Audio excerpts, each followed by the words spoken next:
The expanded universe is the reason why I am a Star Wars fan. If there was something that you didn't know in the Star Wars movies like that wasn't explained, you can go into the books, the comics, the video games, and you would eventually find your answer to that. The expanded universe is the unsung hero of the Star Wars universe storytelling. But by far, the most intriguing part of the EU isn't just the Sith Lords that you never heard of and the crazy lore that's going on behind the scenes. No, for me, it has always been the companion galaxies, right? Uncharted space, the entire galaxy itself.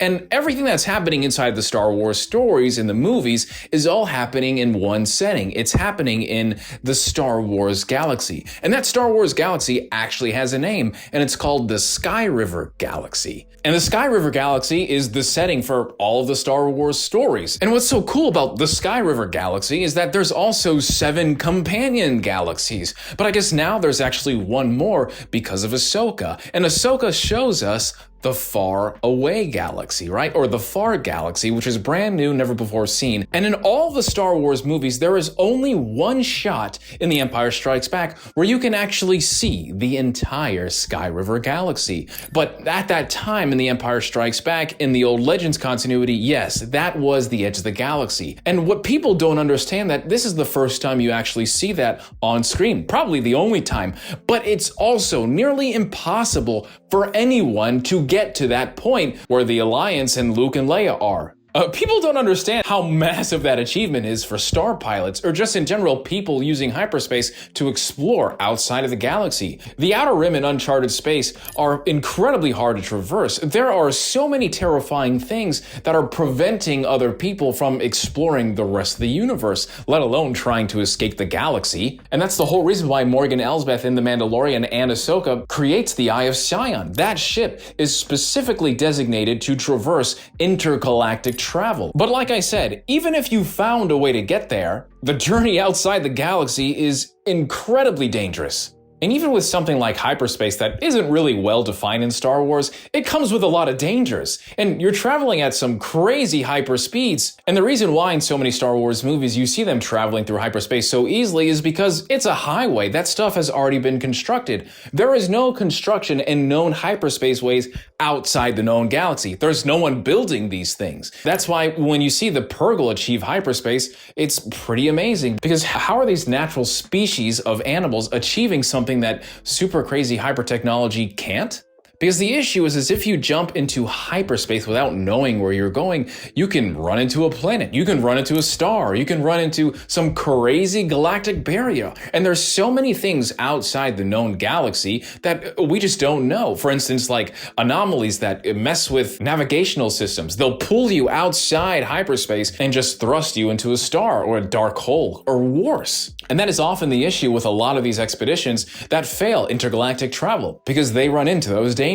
Nobody really knows what's out there. But there is one ship that did try to venture outside the known galaxy, and that was the Outbound Flight. But the Outbound Flight didn't even really make it that far outside of the known Star Wars galaxy. In fact, it was doomed to fail. And I'd argue that what Morgan Elsbeth does in Ahsoka, creating the Eye of Sion, having the star map, is by far more successful than what we see the Outbound Flight do in the Legends continuity book. Because they actually succeed, not only achieving their destination and reaching Peridea, but they also travel back completely unharmed and with their main ship still intact. But the thing is though, Morgan Elsbeth had an MVP. She had the greatest supporter of all time. That MVP was the star map. And the star map is a very peculiar device, and that works in a unique way. The star map is actually constructed with the Force itself. I mean, it's even imbued and draws from the Force, which is why they're able to contain so much deep knowledge of hyperspace ways, planets, the known Star Wars galaxy, so much knowledge stored inside the star map. And they're also very similarly constructed like the Wayfinders in The Rise of Skywalker. But the Wayfinders in Rise of Skywalker have this really dark secret, and that's that the knowledge that they hold inside of them is actually dissected from the brains of dead carcasses of Purrgils.